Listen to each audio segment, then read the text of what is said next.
Estimado Padre Osias Xavier, nosso pároco, nosso diácono Alaércio, povo de Deus aqui presente, equipes de serviços desta paróquia, queridos irmãos e irmãs ouvintes da Rádio Imaculada FM que nos acompanham neste momento e demais internautas e os responsáveis pela transmissão aqui da nossa paróquia. Celebrar um mártir é recordar o vigor da Igreja. Há poucos dias nós celebrávamos o mistério do Gólgota, o mártir de Jesus, o martírio de Jesus, o derramamento do seu sangue pela redenção da humanidade. Quão profunda é a meditação que um católico faz acerca do Calvário, do Gólgota, da entrega do Senhor Jesus por nós e do seu sangue que escorre do madeiro, do alto da crucifixão, tocando o chão da nossa vida, da nossa humanidade tão pobre, tão desprovida de salvação e misericórdia. Os mártires foram e são homens e mulheres que sentem o toque do sangue de Cristo em suas vidas,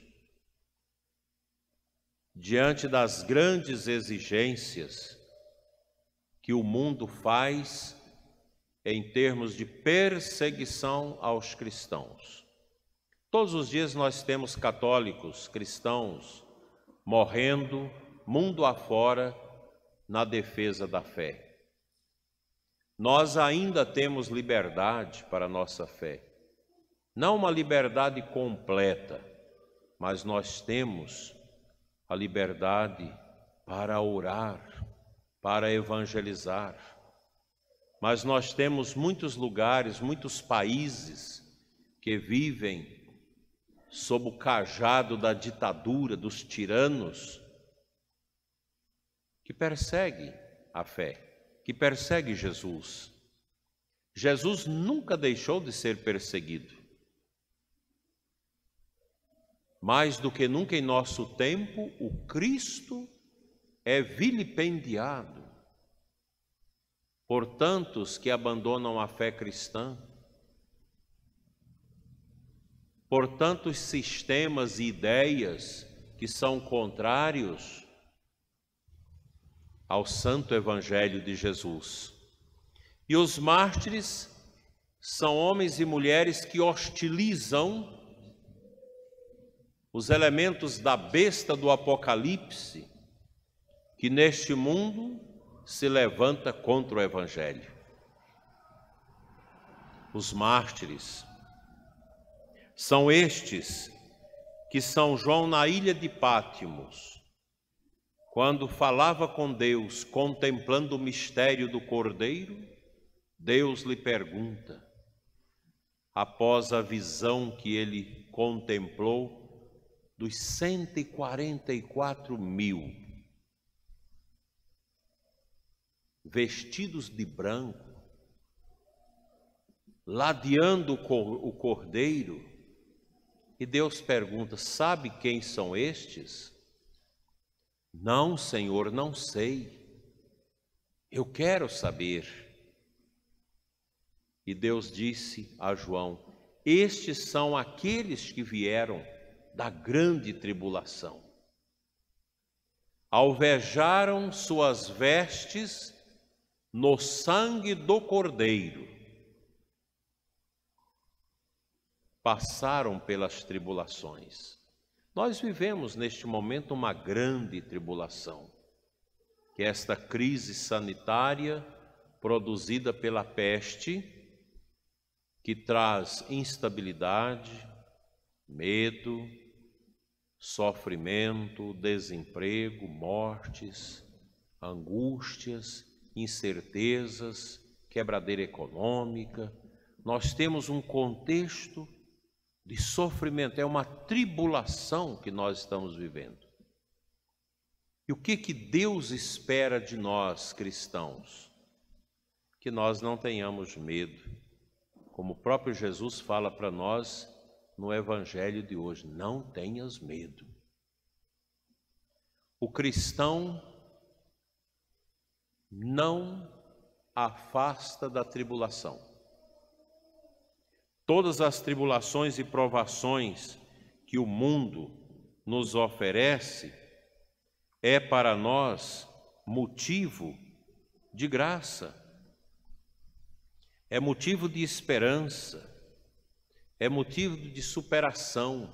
Nós cristãos não colocamos a nossa esperança e a nossa realização neste mundo, meus irmãos. Este mundo é um Getsemane permanente de provações, de tentações, de sofrimento. Jesus viveu a suprema angústia no Getsemane. O Getsemane é esse jardim do mundo, do antigo paraíso, onde nós temos a tentação de Satanás para nos tirar a fé, para nos levar às misérias do pecado que não nos deixa cumprir a vontade de Deus. Quantos atrapalhos nós temos escutado das pessoas nesses tempos?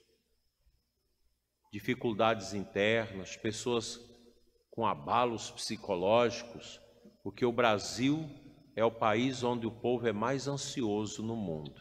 Então, muita ansiedade, muita angústia, gente com depressão, com medo, vivendo mal dentro de casa, as crianças ansiosas porque não tem escola presencial, os professores angustiados porque já não aguentam mais essas aulas virtuais.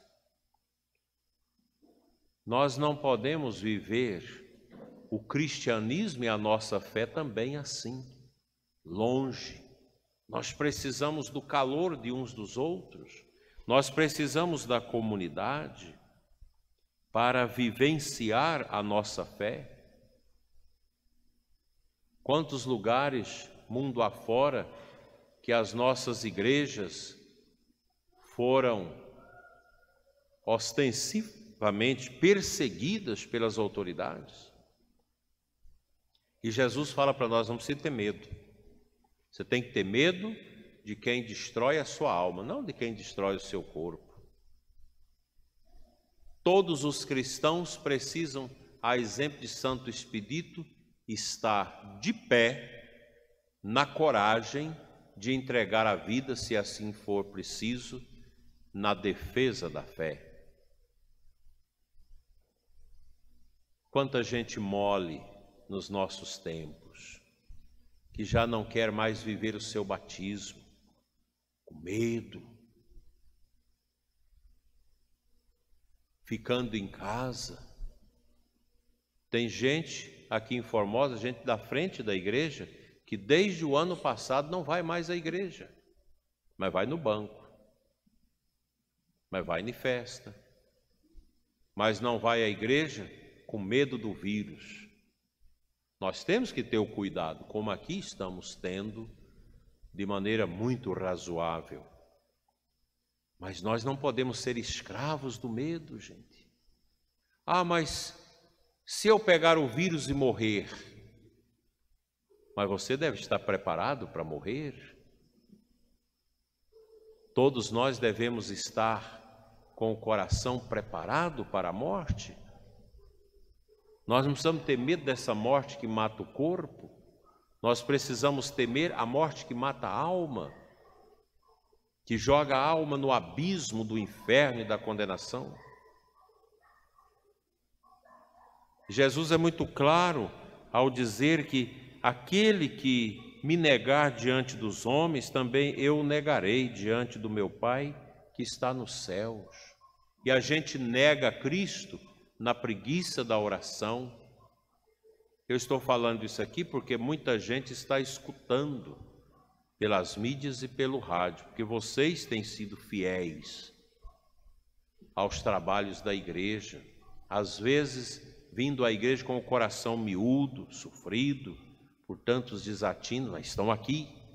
Mas quantos que nos escutam neste momento que estão distante dos sacramentos, já não confessa, já não vai mais à missa, já não visita o Santíssimo Sacramento, já não tem mais aquela bonita prática de vir rezar o terço no Santíssimo, o rosário, de fazer a sua adoração, porque estão com medo, estão negando a Cristo.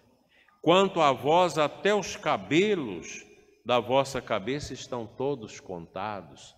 Deus nos conhece antes do nosso nascimento.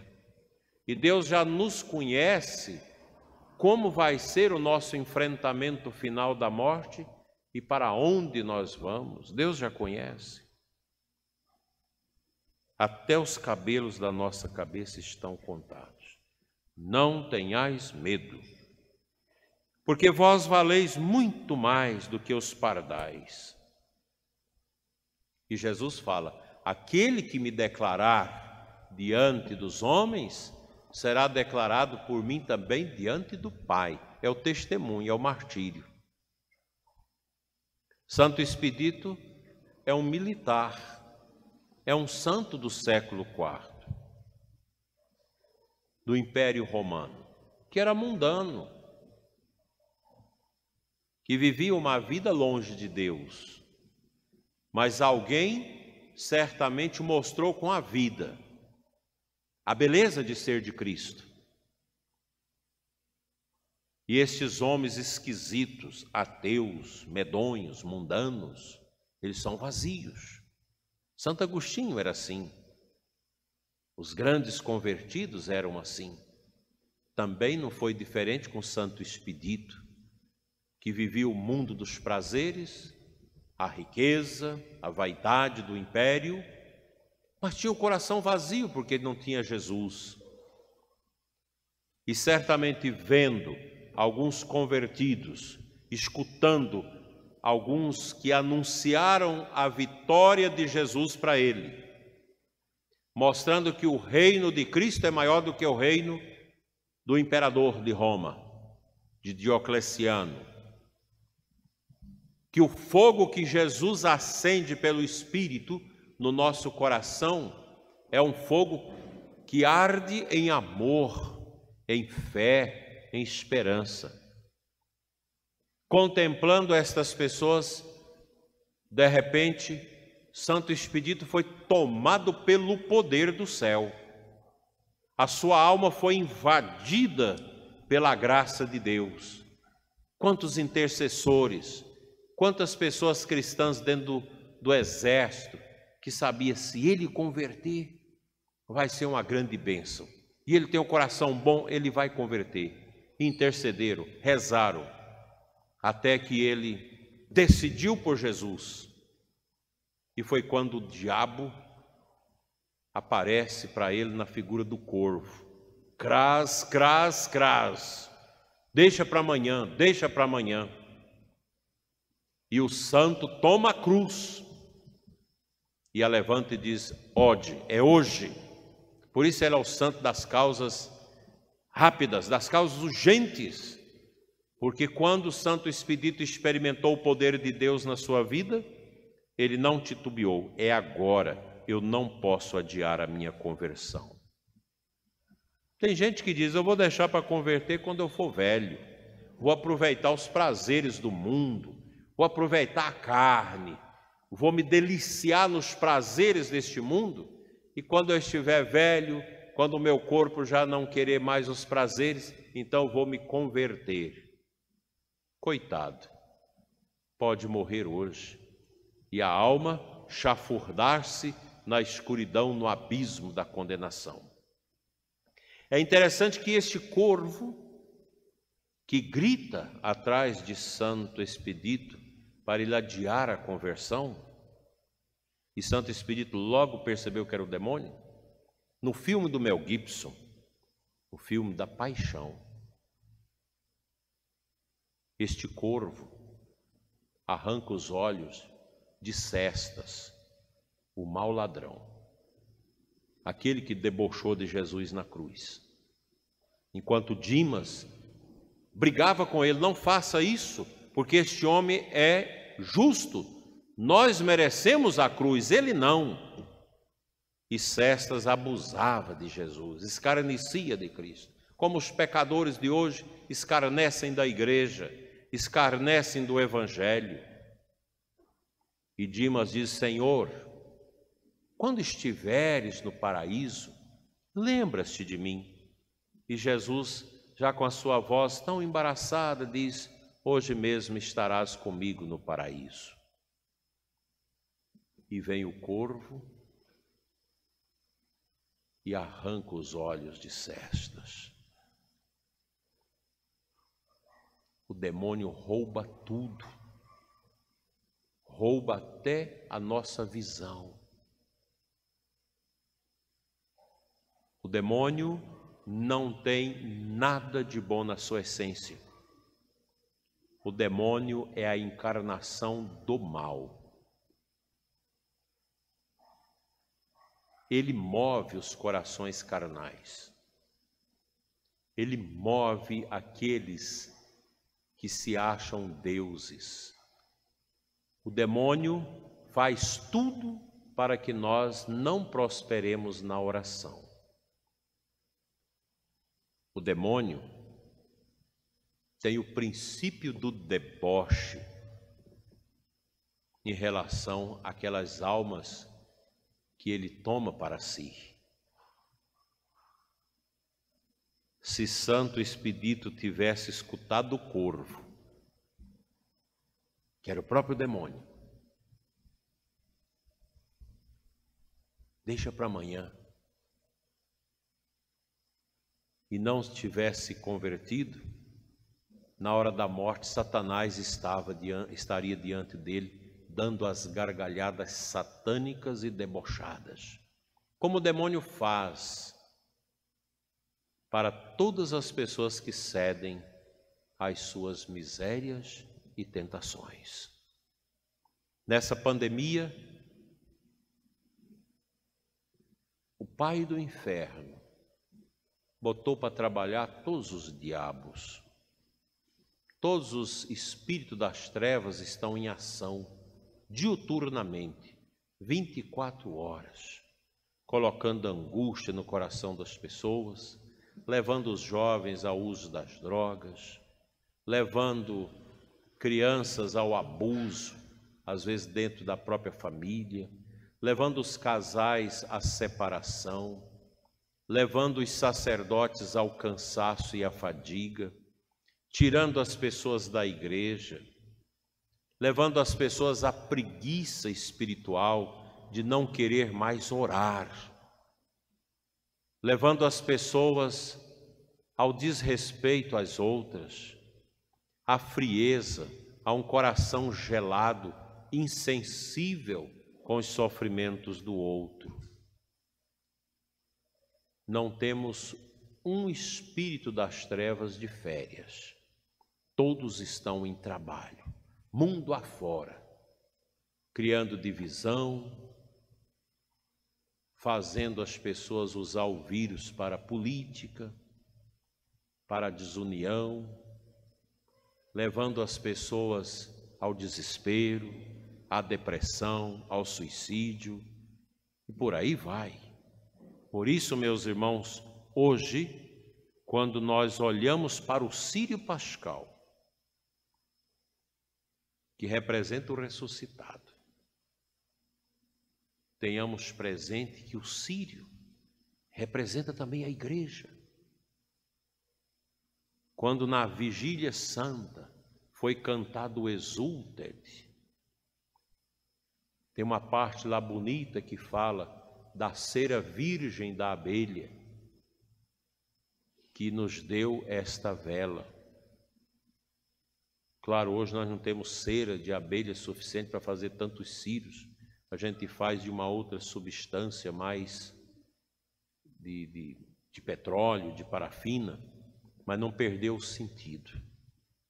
Essa parte física do círio pascal representa a igreja, o trabalho das abelhas. O círio tem esse sentido. Nós somos as abelhas de Cristo, que vamos formando a colmeia do seu amor, que é a igreja. E esse fogo é Ele, é Cristo, o fogo novo, que alimenta a nossa alma no testemunho. A igreja, que é o corpo de Cristo, místico, no qual nós entramos pelo batismo, ela é o sinal da esperança neste mundo. E a esperança de Cristo nesse mundo está na nossa vida, que aderimos a Ele, na comunhão dos santos. Daí hoje, quando a nossa paróquia celebra essa bonita festa de Santo Expedito, completando a nossa novena, nós podemos cultivar no nosso coração a saudade do céu. Todos nós temos saudades do céu. Ah, mas eu nunca estive lá. Pelo contrário, você foi criado no coração de Deus, no céu, na eternidade. Deus te colocou no seio da sua mãe, te encarnou na matéria daquele embrião que concebeu, e naquele momento, de forma muito concomitante, Deus te inseriu ali, para você crescer, nascer, viver neste mundo, ser luz para os outros, cumprir a sua tarefa, dar o seu testemunho e chegar à vida eterna. Não há algo maior do que isso. Por isso, meus irmãos, nós estamos aqui, sentados nessa cadeira desconfortável. Poderíamos estar lá em casa, esparrachado em cima do sofá, assistindo os obituários da nossa televisão, que só fala de morte, não fala de esperança. Poderíamos estar fazendo qualquer outra coisa, e nós estamos aqui, olhando para o círio, olhando para o altar e olhando para a imagem de Santo Expedito. Essa é a nossa riqueza. Essas coisas tão pobres, é a nossa riqueza de católicos, de homens e mulheres que recebeu a luz do batismo, que quer ser como o círio, o fogo novo, vivendo o amor no casamento, os filhos obedecendo seus pais, a gente cuidando dos idosos, dos doentes, vivendo esse amor na família, que a família, ela possui um valor absoluto para nós cristãos, não é relativo, é absoluto, porque a família foi dada por Deus, e é na família que a gente vive essa imagem da igreja. A família, como dizia São João Paulo II, é a igreja doméstica. Que esta novena, que agora encerramos com a festa de Santo Expedito, nos ajude a ser melhores, e que no ano que vem nós estejamos todos aqui juntos, oxalá sem esses distanciamentos, para a gente poder dar aquele abraço gostoso uns dos outros e dizer com toda alegria: nós somos a igreja que olha para Santo Expedito, santo de Deus, para a Virgem Maria, e deseja o céu, praticando o bem, fazendo a justiça acontecer. Que ele, Santo Expedito, e a Virgem Maria interceda por nós, hoje e sempre. Amém. Fiquemos em pé para a nossa prece.